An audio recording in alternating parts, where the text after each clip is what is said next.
খালি পেটে ঝাল খাবার খেলে পাকস্থলী নষ্ট হয়ে যায়। ঢেঁড়স খেলে দ্রুত লম্বা হওয়া যায়। সকালে চিরতা ভিজানো পানি খেলে অ্যালার্জি সমস্যা দূর হয়। খালি পেটে শসা খেলে কিডনির পাথর গলে যায়। চায়ের সাথে এলাচ খেলে সারাদিন শরীর ও মন সতেজ থাকে। অতিরিক্ত লবণ খেলে হাড় ও কিডনি নষ্ট হয়ে যায়।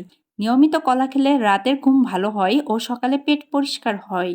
ডায়াবেটিস বা সুগার নিয়ন্ত্রণ রাখতে করলা খাবেন। বয়সের ছাপ দূর করতে মিষ্টি কুমড়ো খাবেন। ফুসফুস ভালো রাখতে চাল কুমড়ো খুবই উপকারী। নানান শারীরিক সমস্যা দূর করতে পটল খাবেন। শ্বাসকষ্ট দূর করতে ঢেঁড়স খাবেন। প্রতিদিন 20 মিনিটের রোদ ভিটামিন ডি এর অভাব পূরণ করে। প্রতিদিন 2টি কাঁচামরিচ ভিটামিন এ এর অভাব পূরণ করে। কুসুম গরম পানিতে লেবুর রস ও মধু মিশিয়ে খেলে শরীর থেকে বিষাক্ত টক্সিন বের হয়। তেঁতুলের সাথে রসুন বাটা মিশিয়ে খেলে রক্তের চর্বি কমে। ক্যালসিয়ামের ঘাটতি মেটাতে মুরগির মাংস খান। ব্রেনের ক্ষমতা বাড়াতে কুমড়োর বীজ খান। ডায়াবেটিস নিয়ন্ত্রণে করলা